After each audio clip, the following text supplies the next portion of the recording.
Fala galera, seja bem-vindo a mais um episódio do Saúde em Primeiro Lugar. Esse podcast onde a gente se propõe a falar de saúde no seu aspecto mais amplo, desde saúde física, mental, profissional, financeira, para todos aqueles que buscam uma vida com mais qualidade. E antes de começar a assistir esse episódio, não esquece de se inscrever no canal, curtir, comentar, compartilhar e ativar esse sininho aí que vocês estão vendo, para ser notificado sempre que um novo episódio for ao ar. Hoje eu estou aqui com uma convidada, eu nem vou falar que é convidada especial, porque já todo mundo que vem aqui é especial, vocês já sabem disso. Então hoje eu vou conversar com a Gisele Calef, peraí, que os óculos, sem óculos a gente não é ninguém.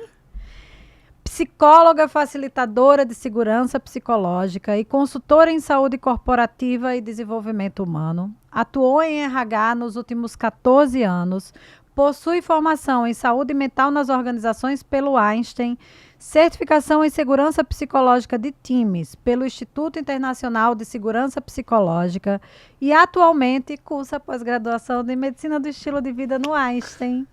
Foi assim que a gente se conheceu, aliás. Integrante do time de trabalho da gestão da ABRH-SP. E seu propósito é impactar vidas das pessoas, os negócios e a sociedade através do cuidado, do conhecimento e do desenvolvimento humano. Gi, olha eu já íntima. Seja Manu. muito bem-vinda. Muito obrigada por Eu que você agradeço. disponibilizar um pouquinho do seu tempo, que é algo que a gente tem de tão precioso hoje em dia. E eu honro demais as pessoas que doam um pouquinho do seu tempo para estar aqui com a gente, batendo esse papo. Então, seja muito bem-vinda. Obrigada, gratidão pelo convite, um tema tão importante, saúde, pela nossa conexão e por a gente abrir essa conversa aqui hoje para as pessoas que nos assistem, que te acompanham. Sim, e que lhe acompanham também, né? E eu sempre costumo abrir o podcast perguntando quem é a Gisele para além do currículo dela. Quem é a Gisele da fila do pão, afinal, né? Exatamente. Bom, a Gi, então, eu sou nascida em Amparo, uma cidade aqui do interior de São Paulo. Eu falo que eu sou caipira de coração, eu tenho orgulho de ser do interiorzão, de pé vermelho, né? Eu falo que eu tenho um forte senso de justiça social. Desde pequeno eu tinha esse olhar, eu queria fazer diferença. E fui começando a entender que a diferença no mundo começava com a diferença que eu ia fazer na minha vida. E depois eu vou contar como que o contato com a saúde foi mudando também a minha vida. E eu consegui ter instrumentalização e recurso interno para ajudar outras pessoas. Eu sou sonhadora, comunicativa, determinada. E eu sou apaixonada por gente, pela natureza, pela simplicidade e por artes. Eu falo que eu sou uma empreendedora hoje por atrevimento, porque os espaços corporativos muitas vezes ficaram apertados para os meus desejos, para as minhas iniciativas, mas eu tenho uma alma de artista também, né? Eu li um livro recente do Rick Rubin que fala que a gente não precisa ter um título para ser artista. Sim. A gente basta sentir que é artista, pensar como artista. Então acho que essa é um pouquinho da Gi. Ai, ô Gi, e é muito doido, né? Porque você tem esse espectro tão grande e você trabalhou 14 anos em RH, né? RH, eu nunca fui do mundo corporativo, mas a gente Sorte, sabe, será? ou não, né? Não sei, vai saber. Ou escolha. É. Quando eu me formei, eu fiz uma promessa de nunca trabalhar em hospital privado. E graças a Deus, até hoje, eu nunca precisei. Não à toa, enfim, né? Esse é um assunto mais pra frente. Mas trabalhar em RH, como é que foi para você 14 anos da sua vida dedicada a RH? Esse setor que hoje em dia serve de tantas coisas, né? Assim, se faz quase um piada, ambulatório se também. tem tantas coisas aí em torno do RH, mas também através do RH que surge tantas discussões importantes, né? Que a gente vê hoje em dia. O que a Gisele trouxe de mais importante desses 14 anos de RH? Nossa, que pergunta incrível. E o bom de ser sem roteiro é isso, né? A gente tem que trazer da alma aqui de onde vem. Eu digo que trabalhar em RH é apaixonante e desafiador. Apaixonante porque quando você escolhe cuidar de gente fora da clínica, e quando eu me formei em psicologia não tinha muito certo o caminho que ia me levar para cuidar de gente, você tem um lugar vamos dizer, de não é pulverizar, mas chegar em mais pessoas e impactar. Diferente da clínica, que às vezes é um espaço mais elitizado, você chega a menos pessoas, então o mundo corporativo dá esse espaço para a gente fazer a diferença. Entretanto, a gente tem políticas, estruturas organizacionais, barreiras em relação aos limites de onde a gente pode ir na organização, que são desafiadores em implantar práticas profundas de cuidado, de mudança e ter uma cultura de saúde e cuidado, como se fala cada vez mais. O que eu trago desses 14 anos, dessa bagagem que eu acho que me formou, que me moldou enquanto profissional e da qual eu sou muito grata, é a possibilidade de impactar a vida das pessoas. Eu acho que isso a gente pode fazer em qualquer lugar, desde que a gente tenha interesse genuíno de levar e fazer a diferença. Então eu vejo que foi uma formação mesmo minha enquanto indivíduo, porque eu acho que para você ser um bom profissional, você tem que ser primeiro um bom ser humano. E aí eu aprendi regras, processos, aprendi um lado também sombra, que é um ambiente de bastante politicagem, de bastante dificuldade de você circular e fazer o que você acredita. Mas eu acredito que eu carrego esse campo fértil que eu tive de passar por vários lugares e mesmo aqueles que foram mais desafiadores, que eu fui menos feliz, eu acho que alguma coisa eu consegui semear. O importante é a gente trazer aprendizado de todas as experiências da nossa vida, né? Sejam Sempre. Elas positivas ou negativas, né? É isso. Por algum motivo elas aparecem na nossa Sempre. vida, né? E a gente, assim, eu acho que com a pandemia, é óbvio que é um assunto, provavelmente você que já estava nessa área, é um assunto que já vinha ali no entorno muito antes da pandemia, mas eu acho que a pandemia, ela deu um boom, que foi a gente ter um cuidado maior com a saúde mental, né? Eu confesso para você que eu tenho um pouquinho de ranço dessa coisa saúde mental. Porque eu, como enfermeira, eu enxergo o todo, né? E A gente assim que deveria ser, não existe saúde mental sem saúde física, não existe saúde física sem saúde mental, tudo é saúde. Mas ok, eu entendo que às vezes é preciso para você dar uma ênfase maior a isso que está trazendo tantas doenças que o Brasil aí desponta no ranking mundial de todas elas, né? O que você acha que aconteceu ali com a pandemia que fez todo mundo ter um olhar maior? A gente sabe, mas eu queria ver o olhar profissional de o que você acha que aconteceu com a pandemia que fez todo mundo olhar mais para esse lugar. Eu acho que a gente teve um reset em relação ao papel que a gente exerce no trabalho, na vida, as nossas relações. A pandemia bagunçou a ordem do que a gente achava que tinha de controle sobre as coisas. E a gente foi entendendo que tudo estava muito líquido, como diz o Bauman, se não gasoso, inclusive, né? Essas fronteiras se perderam, a gente já tem essa digitalização invadindo a nossa vida, excesso de telas. Essas coisas, essas fronteiras ficaram mais esgarçadas. Então, a pandemia, quase que se ela tivesse assim, a gente estava com um véu, ela vem, arranca e fala, nós estamos em outra realidade. E aí a gente não preparado, pouca gente fazendo terapia, que é uma coisa ainda muito estigmatizada e cara, né, vamos falar a verdade. Sim. Estigmatizada e elitizada, né? Exatamente. Então a gente acabou descobrindo que já vivíamos tempos difíceis em relação à saúde integral. Quando a gente fala desse fatiamento que você fala e essa luz colocada na saúde mental, eu concordo contigo que quando eu faço alguma palestra, treinamento, eu sempre digo que ela é como se fosse um anel da cebola, uma camada, né? E não há saúde mental se a gente não cuida do sono, se a gente não cuida da nossa nutrição, tudo que a MEV fala, mas a gente está fragmentando porque esse discurso de saúde mental ele ainda é muito estigmatizado. Sim. Quando a gente fala no mundo corporativo de cólica renal, qualquer outra coisa física que faz parte desse organismo como um todo, a gente não tem tanta dificuldade. Agora, quando a gente fala de uma depressão, de qualquer outra coisa... As dores invisíveis, como Isabela Camargo fala tão bem. Né? Exatamente. A gente tem muita dificuldade de colocar à mesa, até porque ainda é atrelado a ou mimimi, ou incapacidade, ou aquela pessoa é fraca, ou ela é incompetente. A gente se coloca muito numa divisão eu invencível e o outro fragilizado, né? Sim. Então, acho que está colocando luz, né? E você falou da Isa Camargo, que me ajudou também a trazer esse exponencial desse assunto à mesa, com a visibilidade que ela tem, para que as pessoas tomem consciência de que isso é uma fatia da nossa vida, do nosso bem-estar integral, e que não dá para a gente pôr numa caixinha e fazer de conta que isso não vai nos impactar. Então, acho que é um momento de visibilidade do tema para que a gente comece a cuidar, assim como a gente cuida de uma enxaqueca. Da saúde física, né? E esse termo segurança psicológica, ele já existia ou ele veio com a pandemia? Na verdade, segurança psicológica foi cunhado por um psicólogo chamado William Kahn, na década de 80, 90. Ele é o pai do engajamento, estudioso dos os termos de engajamento, das pesquisas de engajamento nos Estados Unidos, no trabalho, exatamente. E aí, a Amy Edmondson, que é uma engenheira, professora de Harvard, tomou contato com esse estudo e se aprofundou, obviamente, e ela começou a estudar, inclusive em hospitais, foi aí que nasce, né, a pesquisa dela, o que acontecia com relação aos erros de medicação. Por que algumas equipes acabavam tendo mais erros do que outras? E o que ela descobriu é que algumas equipes notificavam mais esses erros em relação às outras, e não é que elas tinham mais erros do que as outras. Inclusive, as outras deviam até subnotificar esses erros e eles não apareciam. Por quê? Porque essas pessoas tinham receio de colocar os seus erros na mesa. E isso acaba tendo visibilidade com um trabalho feito pelo Google, que chama Projeto Aristóteles, e que tem a visibilidade do New York Times. Isso vem à tona através dessa divulgação do trabalho do Google, e isso depois chega ao Brasil e acaba se tendo a dimensão que a gente está vendo hoje. Mas esses estudos já são de outras décadas, e hoje toma mais força no Brasil. Depois da própria Amy Edmondson, tem também o Timothy Clark, que leva para uma outra linha, que ele fala aí dos 4 pilares da segurança, estágios da segurança psicológica. A gente tem bastante estudo no tema hoje em relação à segurança psicológica. Mas, afinal, o que é a segurança psicológica, né?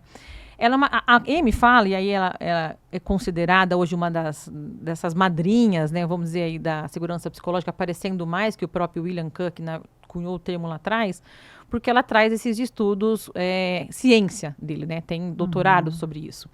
Ela diz que é uma crença compartilhada pelos indivíduos de um time que trabalham juntos, de que neste time é seguro notificar esses erros que ela encontrou, por exemplo, de medicação em hospitais, que as pessoas não vão sofrer represálias, e que é permitido as pessoas serem elas mesmas, de que há um ambiente confortável para que se fale de problemas, um ambiente onde a gente não exclua o outro pelas diferenças, onde a gente possa pedir ajuda e se apoiar.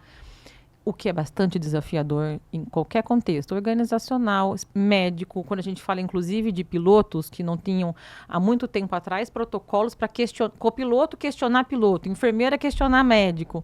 Isso você sabe mais que eu. Então, assim, é muito importante hoje, e vou deixar a gente se alongar aqui, você vai me perguntar mais, mas isso traz uma mudança em relação até à segurança do trabalho, porque como é que você fica confortável para sinalizar um erro se você tem medo de dizer o não? De ser punido. De ser punido, porque essa questão da recusa, ela é diferente na prática, a gente Sim. sabe sobre isso. Ainda mais se tratando de assistência hospitalar, que um erro pode ser fatal. Fatal, exatamente.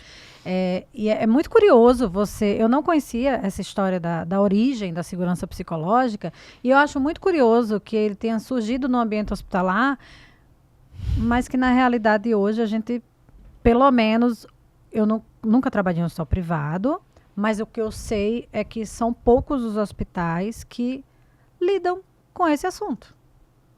Hospital público, esquece. Vamos levar mais isso para o hospital, gente. Vamos levar. Hospital público. Não, e eu falo muito isso, assim, todo movimento que eu vejo de programas de melhoria de qualidade de vida, programas direcionados para a saúde mental, que a gente vê hoje em dia cada vez mais empresas instituindo isso no seu ambiente de trabalho, eu não vejo isso no ambiente da saúde. É uma discussão que a gente tem, inclusive, na pós do Einstein. Mesmo nos grandes hospitais. E foi uma pergunta que eu fiz na época, tipo assim, o que os profissionais do Einstein recebem de MEV? Não vou nem responder porque, né? Então, assim, é muito do faço o que eu digo, mas não faço o que eu faço, né? E eu tenho eu já repeti até em alguns episódios, esse episódio que aconteceu no meu hospital, porque eu faço questão de repetir, porque para mim foi algo tão assim, assustador, bizarro e inaceitável, que eu sempre repito, porque nem todo mundo vai assistir todos os episódios, e como o meu público tem muito profissional de saúde, eu quero que todo mundo ouça essa história. A gente tinha uma funcionária, uma técnica de enfermagem, que antes de eu entrar nesse setor que eu estava, ela tinha tentado suicídio dentro do hospital, no setor que ela trabalhava, que é o setor que eu trabalho hoje. Na ocasião, pegaram ela ainda com vida, salvaram, graças a Deus, deu tudo certo e tal. Ela foi afastada, né? Foi tratada, enfim, acompanhada, blá, blá, blá. Depois de um determinado tempo, não sei te dizer quanto tempo, porque eu era de outro setor e aí entrei nesse setor. Ela volta. E aí eu penso, né? Uma pessoa que já tinha várias questões psiquiátricas volta para um setor que para mim não era adequado para ela. E ela volta. E quando ela volta, ela começa a dar indícios de que ela ia repetir o que ela tinha feito. Inclusive comunicando verbalmente para algumas pessoas. Eu não sei exatamente o que aconteceu, porque eu não, assim, eu só sei o que eu ouço, o que eu ouvi falar, então não posso aqui apontar dedo para ninguém.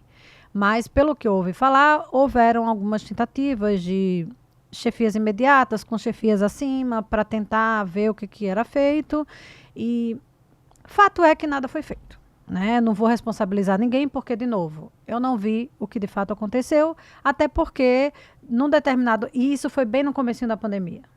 Numa determinada pandemia, eu me afastei porque eu adoeci, tive que ficar internada, enfim. E aí, 2020, auge da pandemia, ela, infelizmente, tirou a própria vida do mesmo jeito, no mesmo lugar. Exatamente da mesma forma. Isso, para mim, por si só, já é muito assustador. Muito. Né? Extremamente assustador. Uma pessoa que não foi vista... Algumas pessoas, e enfim, eu não posso responsabilizar ninguém aqui, mas tem toda uma responsabilidade de uma instituição, né? E para mim, depois disso, aconteceu ainda o pior, que foi as pessoas que viram e que estavam trabalhando naquele dia não foram acolhidas. Não existiu nenhum tipo de... Mas assim, nenhum tipo de acolhimento. Nenhum. Difícil. Inclusive, a própria chefe, nesse dia, estava de plantão. Então, nem ela foi acolhida, nem os funcionários foram acolhidos. Era o finalzinho de plantão e muitas pessoas continuaram trabalhando por mais 12 horas para fazer 24 horas de plantão. Então, assim, nada, não existiu tomada de decisão, não existiu acolhimento, nem durante, nem depois, nem... E hoje, a realidade é que a gente tem funcionários até hoje que, por exemplo, como aconteceu no banheiro do quarto do nosso descanso... Eu tenho funcionárias que não dormem nesse quarto. Que ela dorme num sofá, na hora de descanso dela, ela dorme num sofá, numa outra sala, porque ela não consegue dormir dentro do quarto. Então, assim... Isso levanta uma questão até ética, né? O que as instituições de saúde estão fazendo com os profissionais de saúde e a que nível os estressores desses profissionais estão expostos para cuidarem de outras pessoas. Então, assim... É uma falência do sistema de saúde isso, né? Isso é aberração. Entendeu? E aí essa mesma instituição exige que o profissional dê o seu melhor. Né? Então, para mim é muito assustador tudo isso. Para mim, quando se fala de segurança psicológica, é algo, para mim, totalmente fora da minha realidade profissional de ambiente hospitalar.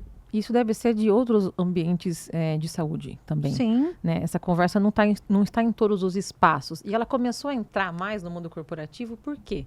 Porque as pessoas começaram a mensurar impactos de resultado na última linha, porque performance depende, vamos pensar em 2 eixos, né? O que as pessoas fazem, como elas entregam, inclusive nessa pesquisa da Aristóteles, eles descobrem quais eram os elementos que levavam essas pessoas do Google a performarem. Eles estavam buscando um racional quase que matemático. Qual que era a lógica de um time que funcionava melhor que o outro?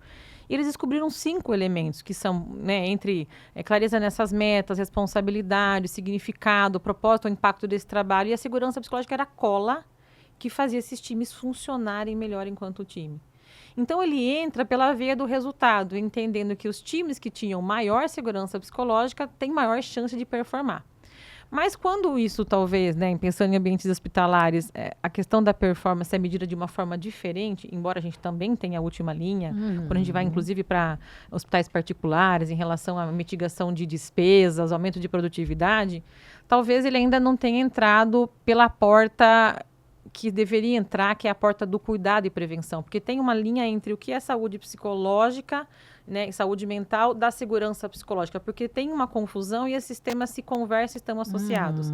Quando a gente tem um ambiente de segurança psicológica, eu tenho maior tranquilidade, é quase que fosse um protetor, uma capa protetora para falar do adoecimento. Eu tenho tranquilidade para dizer para você o que estou passando na minha casa, adoecimento mental que eu estou sofrendo. E eu vou ter acolhimento e escuta, que é o maior exercício desse time, quando ele, na verdade, estabelece a segurança psicológica, para ver como que a gente se organiza enquanto time para funcionar e para que eu te acolha. Porque dois componentes importantes da segurança psicológica, ou de times que performam bem e são saudáveis, existe alta sensibilidade social. Eu te percebo, eu te vejo.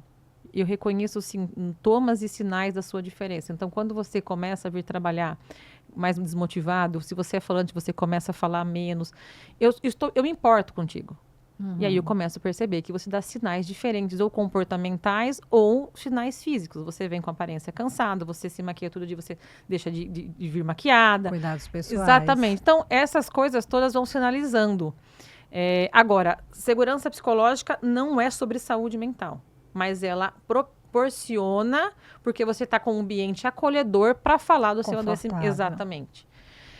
E saúde mental também é importante, porque quando eu não estou saudável mentalmente, muito dificilmente eu vou ter essa disponibilidade para o outro, essa abertura para acolhimento.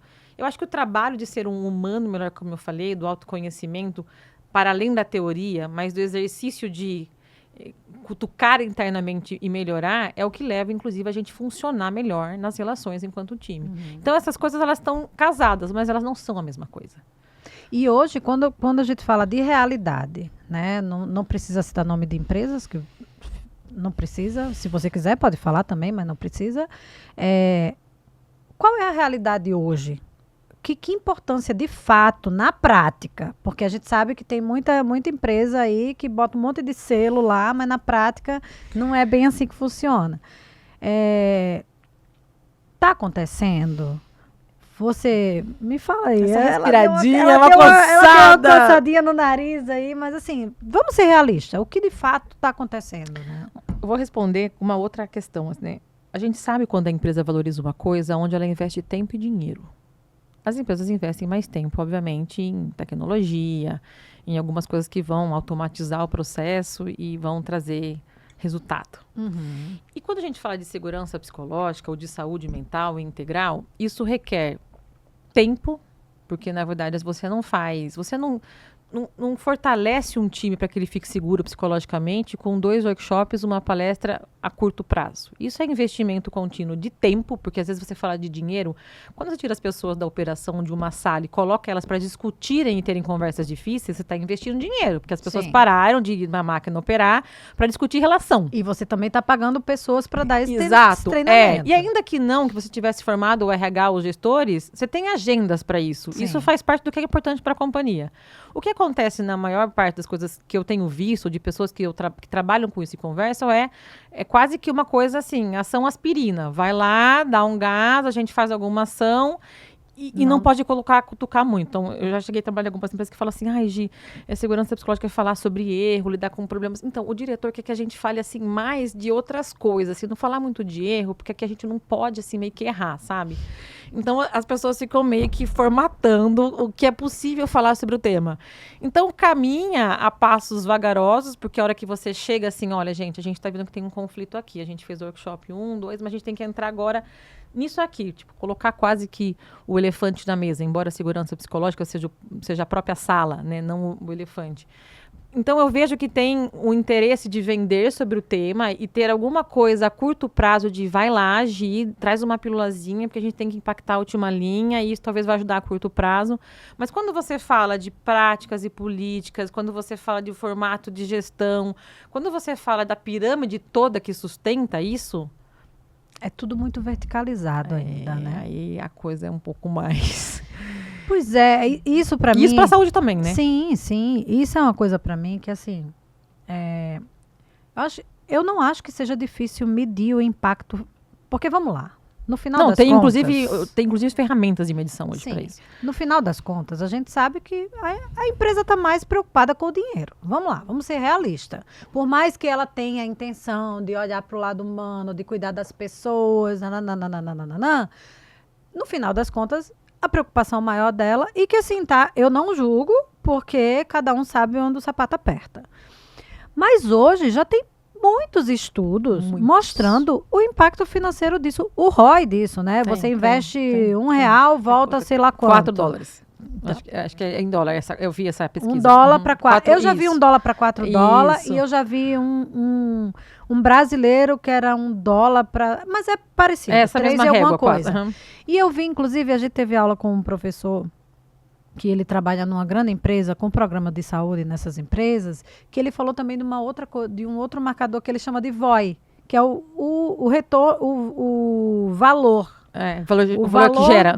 O valor que gera no que a gente fala do funcionário ter menos chance de pedir demissão daquela empresa. Retenção, engajamento, satisfação, né?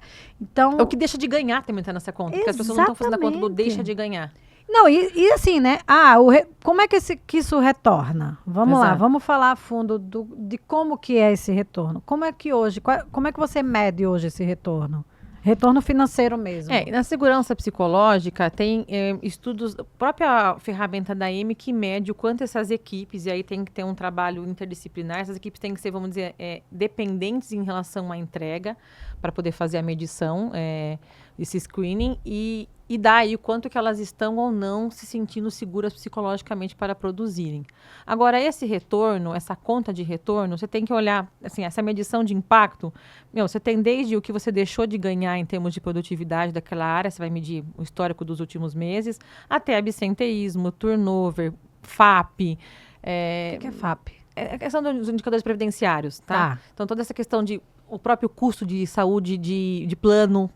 Então, tem tem muitos números em RH ou de negócio que a gente pode medir em relação à saúde mental, à saúde integral e à segurança psicológica desses times que vão retornar em números de negócio na última linha. Inclusive, a quantas ideias estão sendo novas geradas, porque segurança psicológica tem a ver com inovação, com essa prontidão para criar, porque a criação depende de prontidão para erro, para questionar o status quo, para dizer o que não está funcionando na companhia. Passa por todos esses caminhos.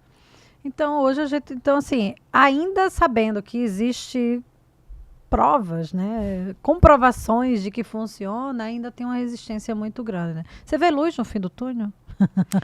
Eu tenho que tem que ver, né? Tem que acreditar. Eu vejo, eu acho que a gente tem pressa quando a gente tem lucidez em relação ao que está acontecendo com as pessoas, porque elas estão mudando cada hora de emprego e estão encontrando circunstâncias muito parecidas, e a gente vê um sistema de saúde privado ou público sobrecarregado.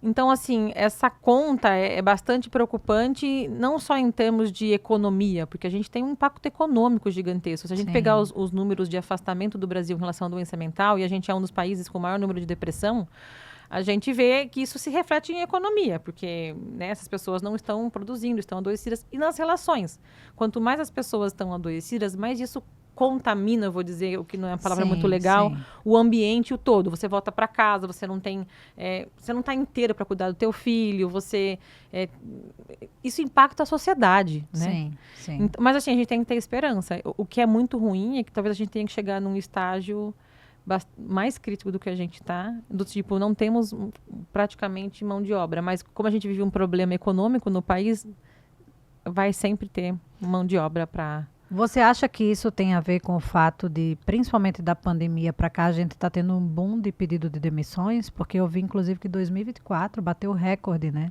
Teve pedido de demissões. Foi recorde mesmo. Eu não lembro agora o indicador, mas eu também vi esse Acho dado. Que era 6,4 milhões, se eu não tiver enganada, bem alto, tá? né? Eu vi isso hoje. Por curiosidade, eu fui lá dar uma gugada. As pessoas estão mais críticas em relação ao que elas querem viver nesse trabalho e o quanto elas estão adoecendo em nome do trabalho. Então, acho que a pauta da saúde, ela está começando a provocar reflexões importantes nas pessoas. O que acontece é falta capacitação, letramento e repertório para entender o que a gente faz com isso. Então, a gente vai numa empresa, encontra um ambiente adoecido, não dá, esse gestor é tóxico, aqui tem assédio, eu vou para outro, o ambiente é muito similar, e a gente fica batendo cabeça. Porque quando a gente fala, inclusive, de uma cultura de saúde, tem a ver, inclusive, com a equidade. Essa questão de dar conta desse assédio, ser um ambiente livre de assédio. Tem um monte de questões que permeiam essa cultura de cuidado, que não estão só sobre fazer palestra ou dar benefícios.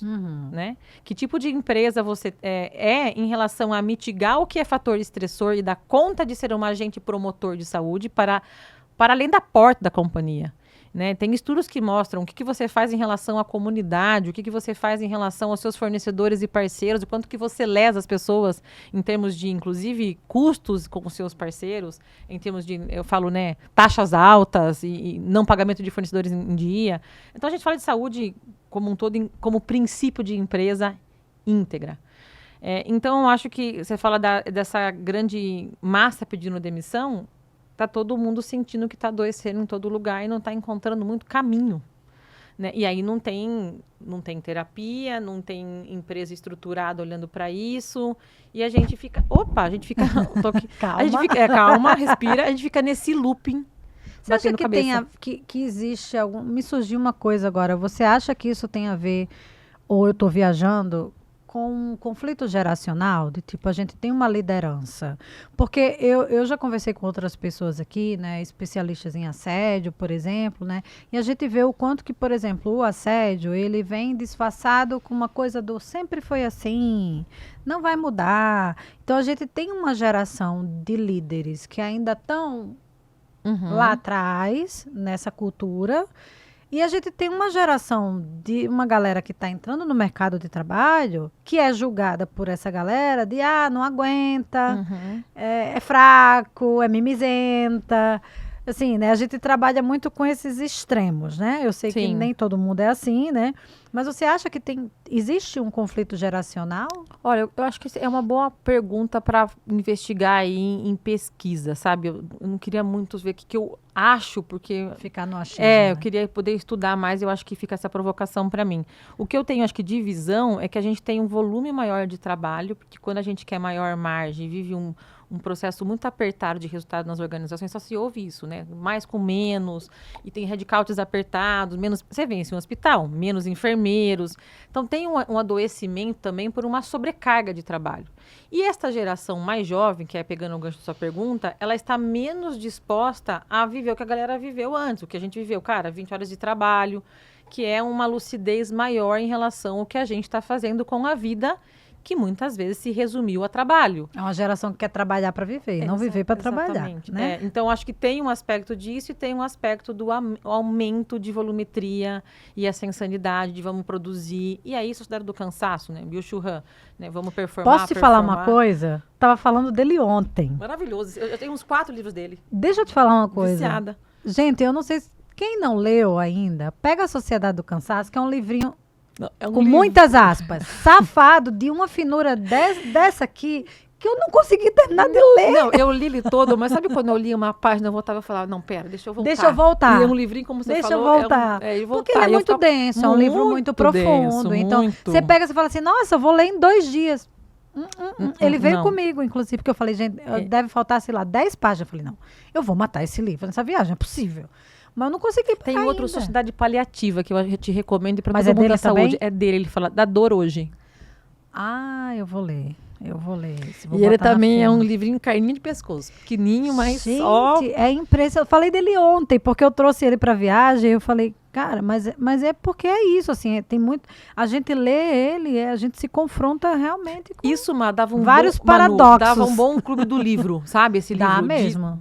Sabe? Sabe quem fez? A Prioli. Com Karnal. Caraca, eu não tô no clube do livro dela, não tô, mas eu sei que ela fez. Esse livro dele? Ele fez dá uma parte discussão, do clube acho do que livro maravilhoso. Dela. Dá porque a gente entra em... pifa. Não vamos nem entrar nisso, porque senão ferrou. Não, mas um episódio. Mas ele acho que ele é necessário para quem trabalha hoje em qualquer, acho que não só a saúde, né? Sim. Ele coloca a gente em xeque em relação a essa autoescravização que a gente tem, né? Porque a gente não é mais escravo do sistema agora. Agora a gente é escravo da gente. E aí isso também vem um peso muito grande. Enfim, gente, não me sinto capaz de discutir sobre Sociedade do Cansaço. Então, vai ficar para outro episódio. Mas aí a gente dá um 360 aqui para falar de transição de carreira. Porque eu quero entender em que momento a Gisele falou, cara, não quero mais esse mundo de RH. Ou foi uma coisa que foi imposta, né, também. Me fala dessa transição de carreira aí, como é que se deu? Bem legal. Eu sentia um desconforto, acho que desde sempre. Eu sou um ser, eu falo isso no começo, né, meio Eu fui no interior, tem aquelas modelinhas de queijo, assim, né? Eu sentia meio que eu encaixava meio forçado nesse sistema, assim, eu meio que queria dar uma puladinha para fora muitas vezes.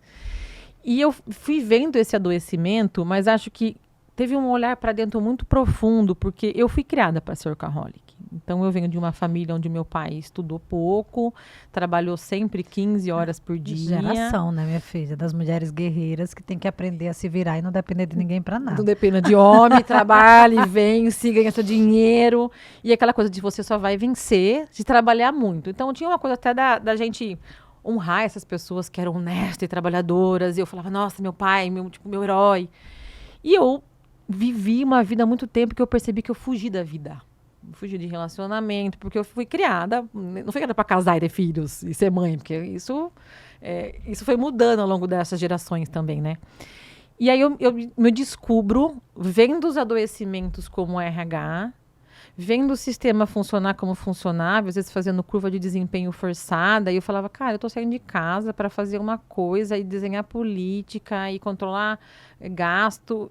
E eu queria mesmo fazer um negócio diferente com a vida das pessoas. Não que eu não estivesse fazendo, como eu falei, porque eu aprendi. Mas eu sentia aquilo ainda meio que como uma gaiola, uma forma. E aí, vendo os adoecimentos e refletindo sobre a minha existência, a minha vida e o quanto eu hoje me considero uma ex-viciada. Porque quando você fala ex-viciada, é diferente de você falar que eu fui workaholic. Porque as pessoas falam, nossa, workaholic, que guerreira, nossa, que massa.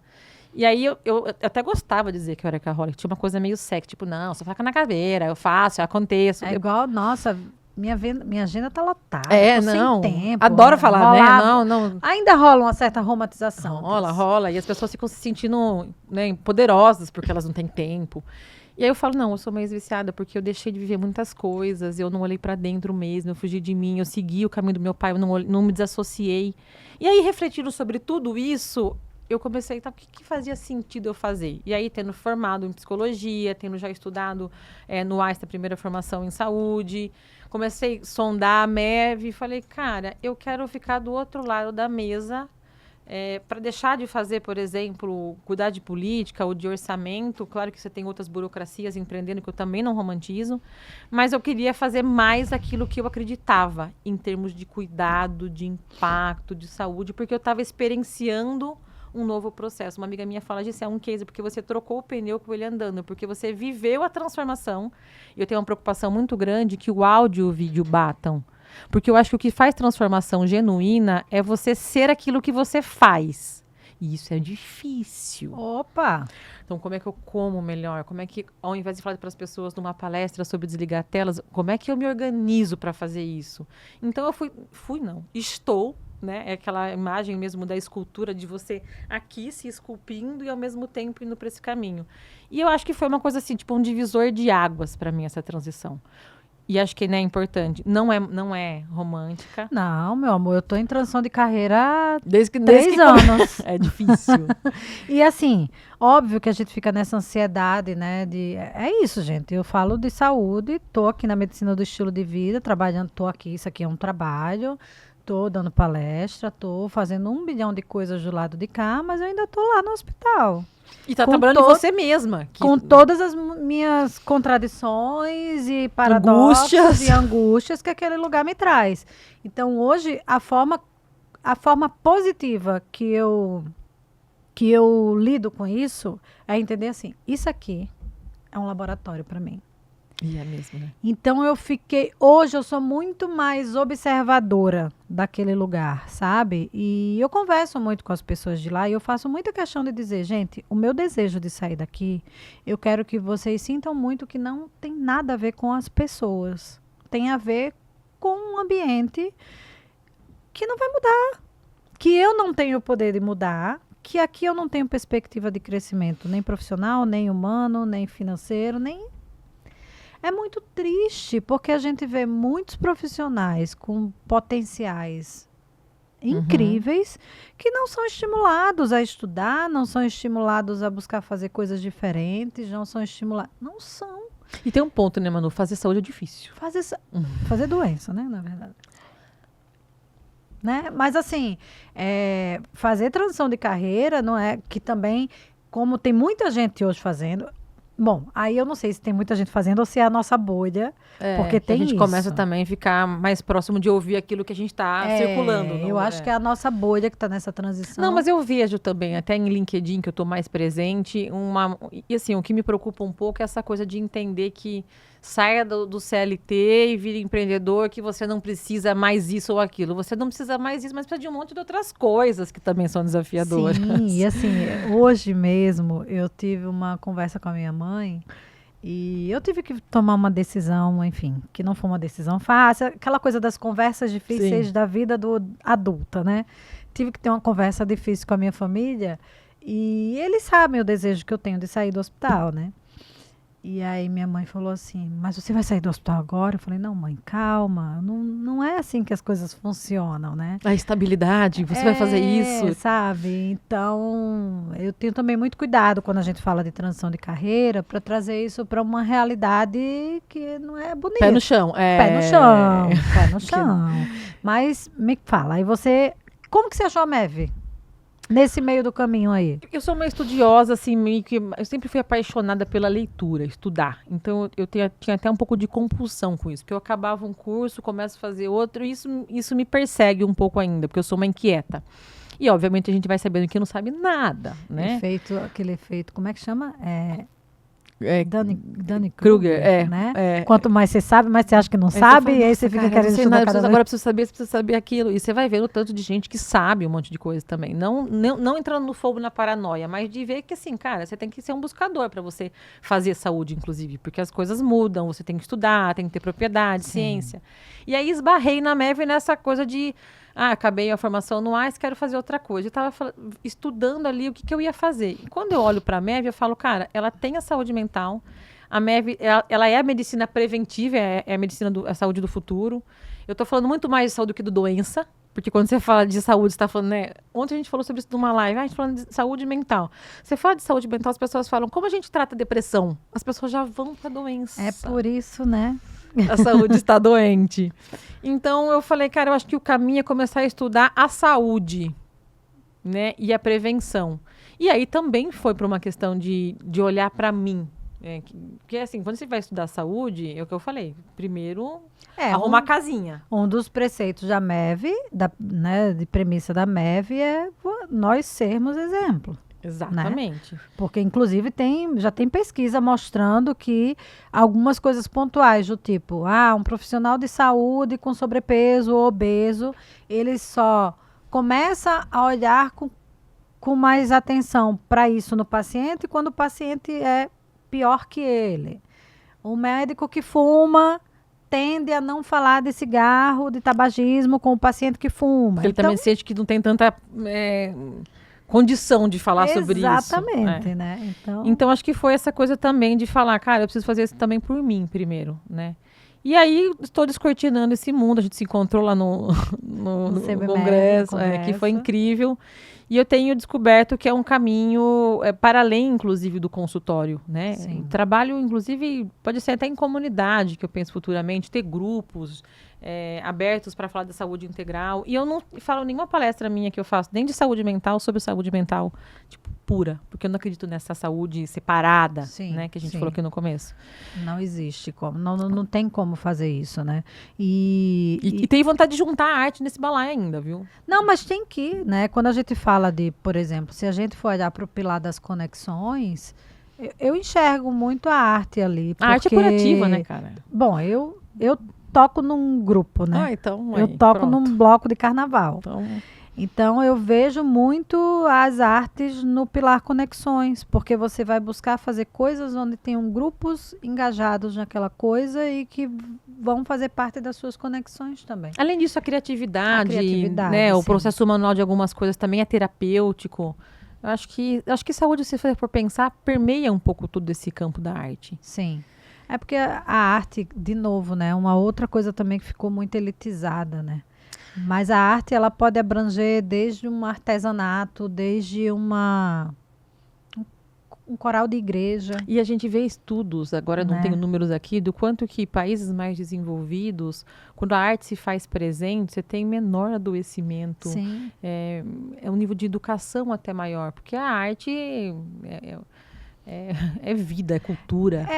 Hoje já se sabe, né, o quanto que, por exemplo, os determinantes sociais impactam na saúde das pessoas. Quando você tem acesso à arte e cultura, você não só estimula, desde estimular novos caminhos neurais para uma saúde neurais, cognitiva melhor, como até você ir para uma outra ponta de ser uma pessoa com mais facilidade de criar pensamento crítico, né? Então, assim... Mas traz repertório, né?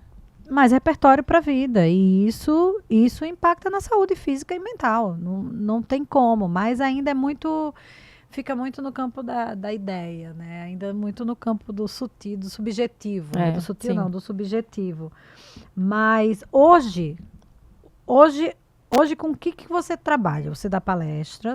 Hoje eu sou uma consultora, facilitadora de segurança psicológica, então eu dou workshops, faço palestras, rodas de conversa, mentoria individual, trabalhos nas organizações até de grupo, de time.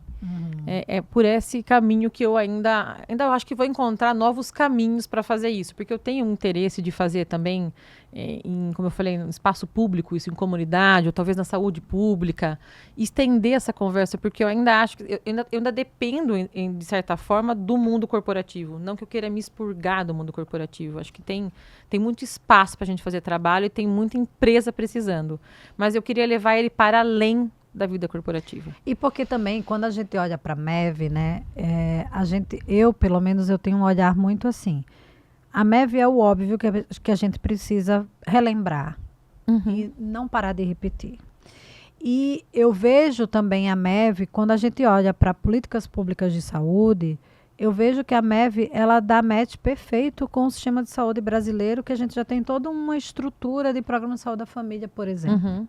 Né? Então, eu falo isso, assim, que, cara, não tem como nós que somos profissionais MEV não olhar para a saúde pública. Eu acho que é uma obrigação nossa, concordo sabe? Com isso. É um dever, inclusive, social, porque Sim. quando você olha, inclusive, para o futuro, para quem a gente está deixando, não dá para a gente olhar só para o umbigo, que é uma preocupação que eu tenho muito de, eu vou oferecer isso para a empresa XPTO que pode pagar o meu trabalho. Sim. E o que eu vou fazer para as pessoas que não têm acesso? Sim. Né? E até para a gente começar a mostrar, porque eu acho que a MEV no Brasil, ela ainda está muito engatinhando.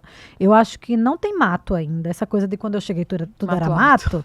Eu acho que nem tem mato ainda. Eu acho que o mato está sendo plantado. Ele tá crescendo. Eu sou ainda uma estudante do tema, né? Então... Cara, não importa. A MEV chegou no Brasil em 2019. É bem recente, um bebezinho. É muito recente. Então, assim, eu acho que o mato ainda está crescendo. Então, eu acho que como comunidade MEV, a nossa obrigação é começar a mostrar para os governos que, olha, aqui você vai economizar dinheiro.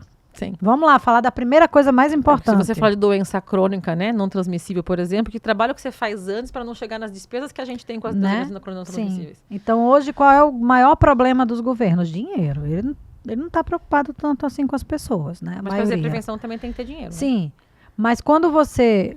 É só a gente olhar para o cenário hoje, que a cada 4 mortes, 3 são pelas doenças crônicas não transmissíveis, que pode ser evitada se a gente começar a educar de fato melhor com alimentação saudável, com atividade física. Controle de tabaco, de álcool. Que você precisa até precisa de investimento, mas que ele é muito menor do que o investimento que hoje a gente usa para tratar de doença. A gente não é educado para isso. Vamos lá, eu tive contato com a MEV recentemente. O que mais te surpreendeu na MEV?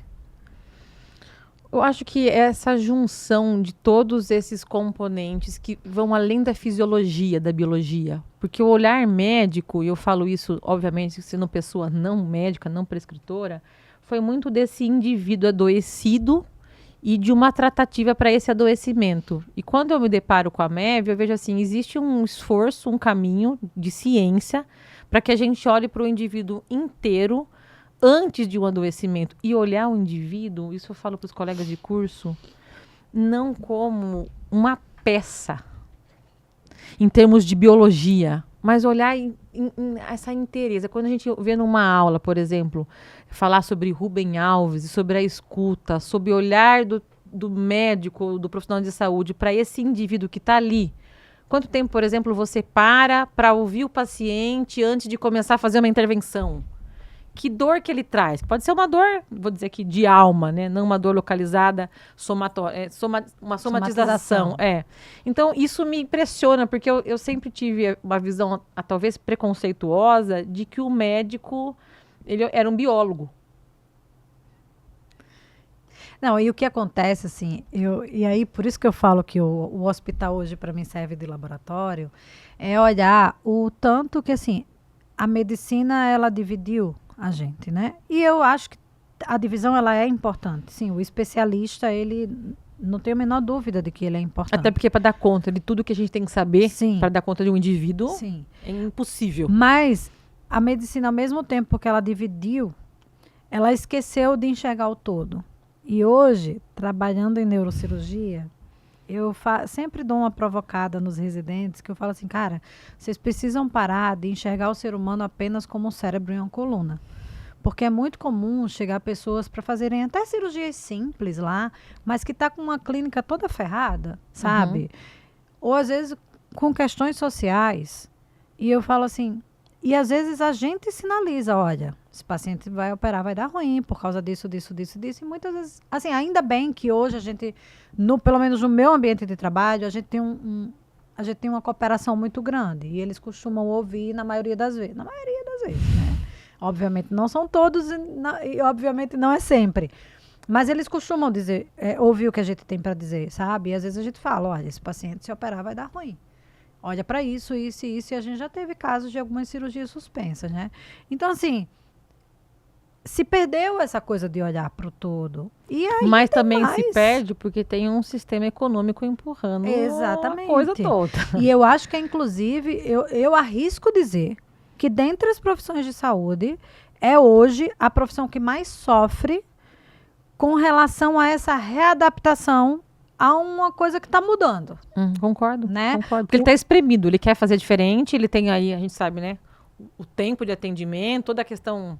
Porque a gente não depende de plano de saúde. O nosso trabalho não depende de plano de saúde. Mas os médicos, você pode discordar de mim, fique muito bem à vontade. Não, fico total à vontade aqui para discordar. Mas assim, o que eu vejo hoje é o seguinte, existem os médicos que ainda dependem de plano de saúde e aí eles ficam presos a essas consultas fast consulta. Fast health, de atender em 15 minutos, prescrever remédio e pedir exame. Né? E tem uma outra galera que está indo para um outro lado, que é olhar para o empreendedor médico, que também está meio perdido porque não aprende Mas isso. é uma realidade, acho que pequena hoje, não é? Pequena. De novo, a gente está olhando para uma bolha. Mas tá tendo esse conflito aí profissional de carreira que a gente que não depende de plano de saúde, por quê? Porque o sistema de saúde, o sistema econômico aperta. Exatamente. O hospital, que depende de meta a ser batida, meta de internação, que a gente sabe que existe. Ele é uma empresa. Ele é uma como, empresa. Como qualquer outra do mundo corporativo. Ele é uma empresa que ele se importa, a questão dele é olhar para a última linha. O acionista lá também quer resultado. Exatamente, né? E quando a gente fala de resultado de hospital, por exemplo, infelizmente a gente lida com doença. E é isso, quanto mais gente adoecer e depende do hospital, melhor para o bolso dele. Não estou aqui julgando. Já julgando, né? Mas, assim, tudo isso para dizer que eu acho que eles são os profissionais, quando a gente olha para a MEV e para o modelo MEV de atendimento, pelo menos na minha turma, eu senti uma dor muito maior deles. Que é sair daquele lugar. Tem uma dor, tem sim. Eu que digo o que você tem que fazer, porque eu sou o detentor autoridade do saber. E desconstruir isso. E ainda entender que precisa de tempo para ouvir o outro e o que cabe na vida do outro para que ele precise de fato mudar. Eu acho que na minha turma eu não estou vendo tanto essa questão de sair do pedestal, de certa forma, mas muito mais assim, o que eu faço com este novo saber? Sim. Porque eu vou virar coach dos pacientes, eu vou... como é que é essa questão da escuta? Porque muito tempo a formação de medicina não foi para esse olhar da escuta, muito né? tempo não Eu não sei como que é hoje, tá? Não Continua não sendo. São raros as escolas, assim, isso é uma coisa que eu tenho até perguntado bastante, principalmente para quem é professor universitário. Não tem. É uma coisa interessante também de começar... A sua turma, como ela é hoje? É maioria médica? Maioria médica. É, né? É. Isso foi uma coisa que me surpreendeu, sabia? Eu não achei que ia ter maioria. Ainda mais porque o curso chama Estilo de Vida e Coaching em Saúde. O nome, ele dá uma... essa sensação de banalização, né? Porque o coach acabou entrando nesse meio aí de charlatanismo. Sim. Né? Então tem uma preocupação. Inclusive, quando eu fui fazer também, eu falei, cara, coach de saúde. Que psicólogo também tem preconceito com relação a coach. Na verdade, eu tenho uma certificação em coach, mas eu acho que o coach foi distorcido. Não é sobre a ferramenta e o método, é a forma que a gente usou ele no país. Sim. Não acho que foi a forma que foi usada, não. Foi a forma como a mídia, a grande manipulou mídia manipulou Pode isso. ser. Porque eu insisto em dizer que a mídia chama de coach pessoas que nem se chamam de coach. Pode ser, pode ser. E hoje eu atendo em mentoria, alguns processos não são de mentoria, são do próprio processo de coaching, e fica, é clara pra gente a diferença. A gente sabe o que é um coaching sério. Mas o nome, e assim, quando eu vi a instituição Einstein, eu falei, cara, isso não é, obviamente, um curso... Não tenho a menor dúvida tem uma baita, né, que a é instituição indiscutível, dá validade Exatamente. à situação, né? Mas para você já conhecia o coach, então não teve muita novidade. Não teve, ali, né? não teve. Do método não teve muita novidade. E você consegue enxergar, como que você consegue enxergar? Eu sei que você já faz isso através das suas palestras, mas o que após ela te abriu para juntar a MEV com segurança psicológica dentro das empresas? Eita, tô olhando pro tempo ali. Eu penso que quando a gente fala de saúde integral, de bem-estar de forma integral, eu acho que a segurança psicológica se aplica a qualquer contexto. Assim como a gente falou do hospital público que você está e da dificuldade em viver isso lá. Eu acho que a MEV, ela vem mais como estilo de vida e conceito e conteúdo em relação à saúde, e a segurança psicológica é como é que eu crio esse ambiente para a gente viver isso, seja com relação aos componentes de saúde, falar dos estigmas, romper essas barreiras para fazer saúde dentro das organizações, quanto em espaços de times colaborativos, onde as pessoas se relacionam e precisam ter uma segurança para falar, para serem quem são. Então, eu acho que elas sempre se conectam, né? Todo o conhecimento em prol do desenvolvimento humano, da liberação de barreiras, ele é um facilitador de crescimento, de saúde, enfim.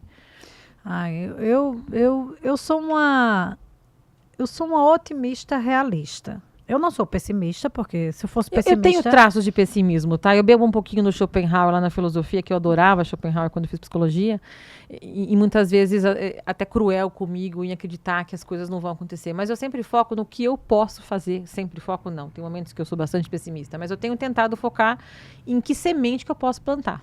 É porque se a gente for puramente pessimista... Cara, eu vou falar, a gente entra... fica difícil Cara, não viver. faz sentido o trabalho que a gente está fazendo, né? Então, assim, eu sou um otimista realista. Eu acho que tudo que vem acontecendo da pandemia para cá, né? Que eu acho que a pandemia, ela não trouxe nada de novo, ela só colocou holofote em Tirou tudo o véu. que já existia, né? Tirou o véu, como você falou. E eu acho que as mudanças, elas vão acontecer pela dor. Não é porque a empresa é linda, maravilhosa e ela decidiu fazer isso, não sei o quê. Não, elas estão começando a ver que a forma de hoje não é mais sustentável. É isso. Então, ou eles mudam e se adaptam, né? O mundo, a vida tá convidando a gente o tempo inteiro para a gente se adaptar. Porque nada é assim, né? A vida é assim. Sim. Né? Não tem linearidade. Não existe. A vida é assim, né? Então, assim...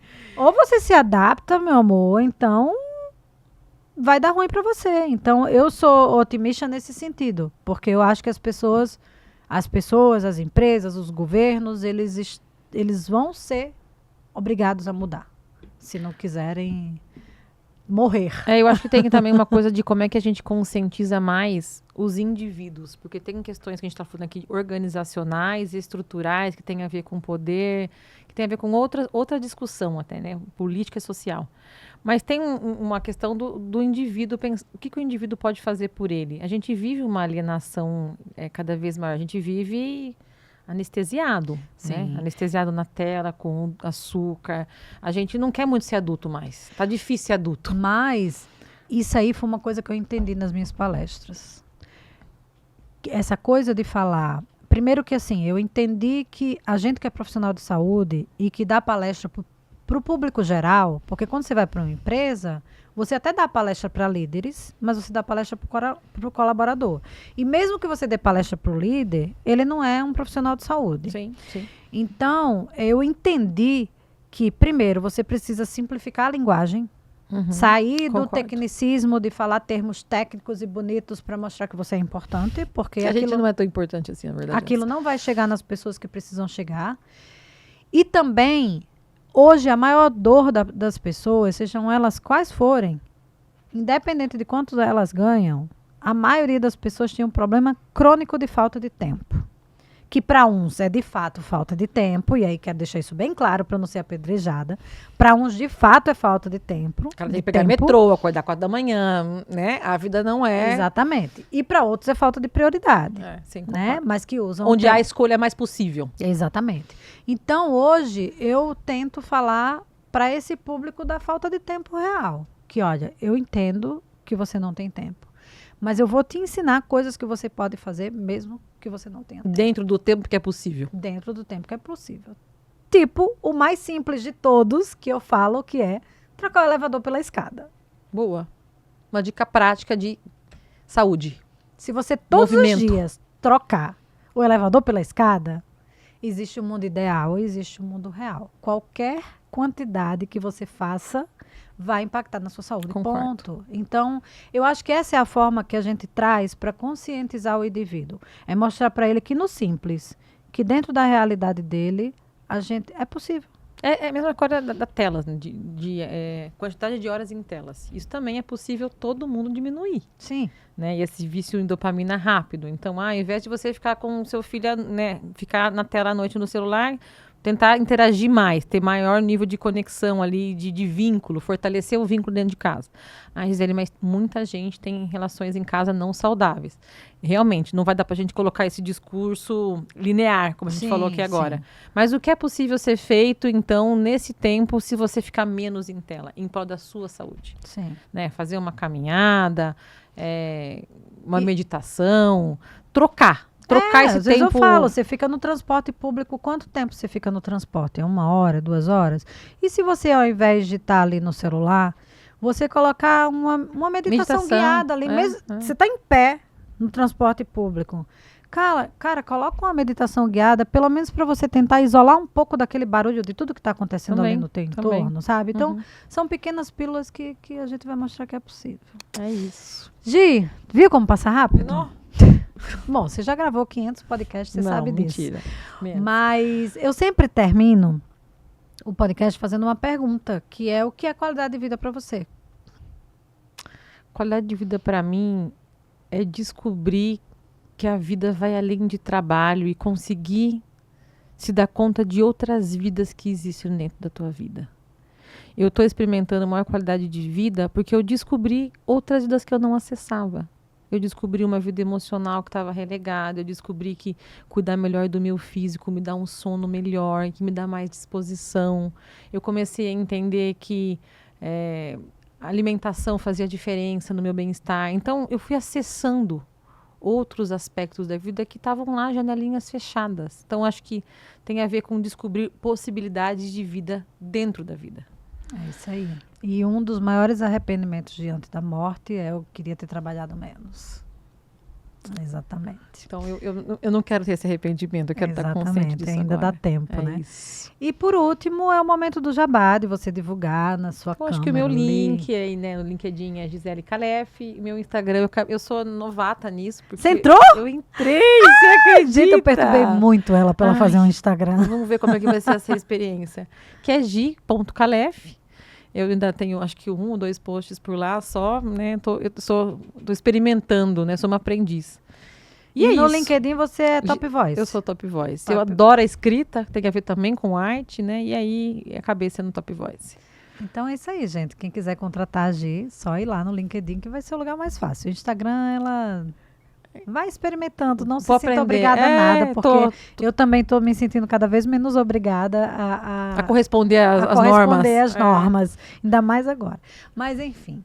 E, gente, para quem ainda não me segue lá no Instagram, @ManoRios, _AL, no LinkedIn, Manuela Rios. E não se esquece de se inscrever nesse canal, curtir, comentar, compartilhar, ativar o sininho para você ser notificado sempre que um novo episódio for ao ar.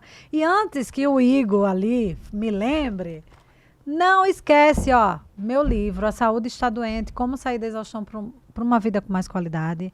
É praticamente um manual básico para você dar um primeiro passo para uma vida melhor.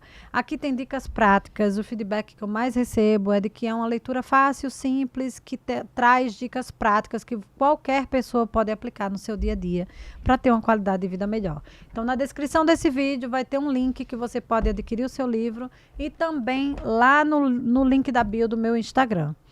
E até o próximo episódio.